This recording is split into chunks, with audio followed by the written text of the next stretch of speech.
Welcome to the mess today. Hope everyone's staying warm. Today we are going to finish what we started a couple weeks ago.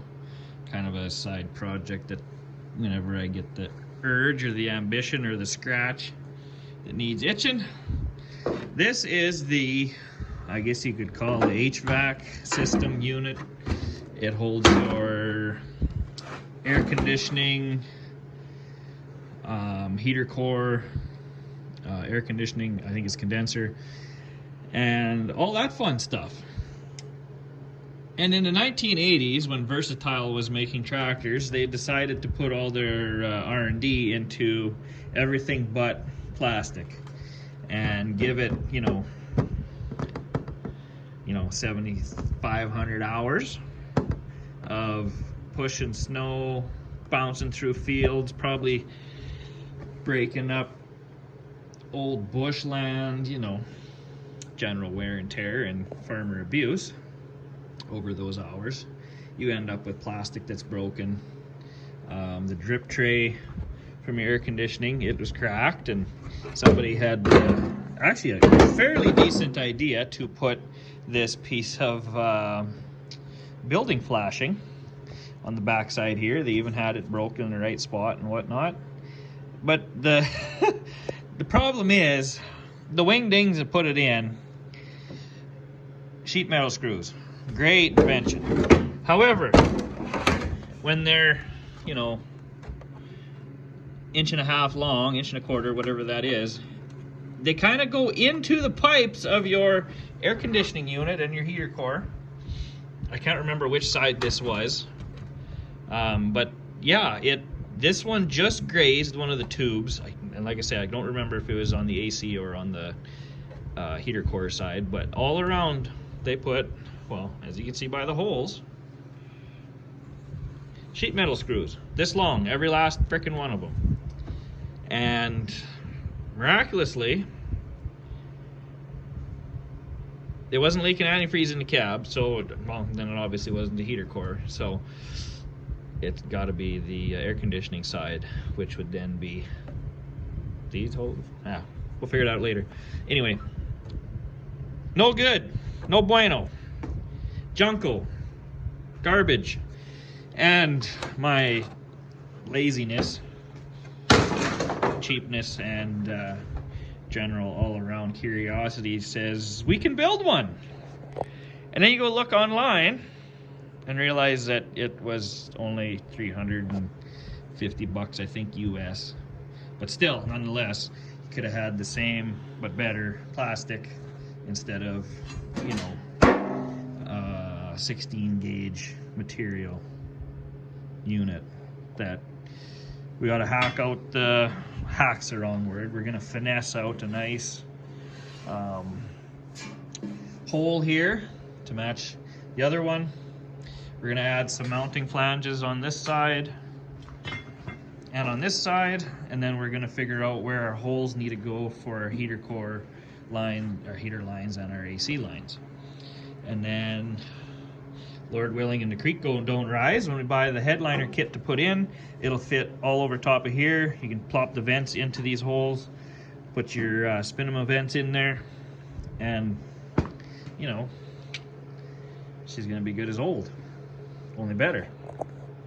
Maybe nice and cool and nice and warm. And if you're hot and cold, well, maybe you should get that checked out.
So that is just about it in a nutshell, other than punching some holes into it for mounting and whatnot, and then drilling holes here to add the condensation drain line nipples, I guess you'd call them, for the hose to click onto.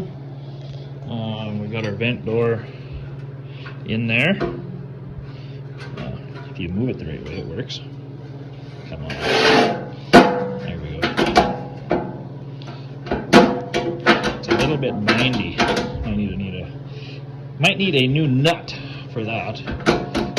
And then I'm gonna put the foam inside here, the back side, so that that door seals. But yeah, once we get these holes done with the hose nipple on there, should be ready for some paint.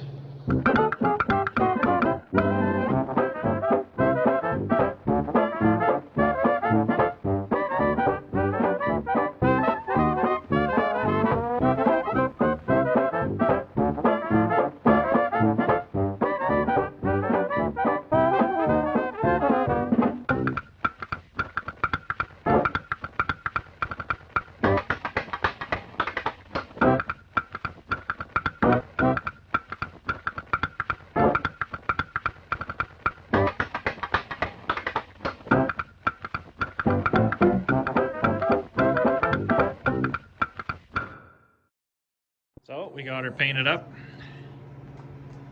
Got the for the drains, hoses just clip on there and away you go. It's a shame it'll all be covered up again with the headliner, but that's all right. It's not going to break this time. And it shouldn't leak.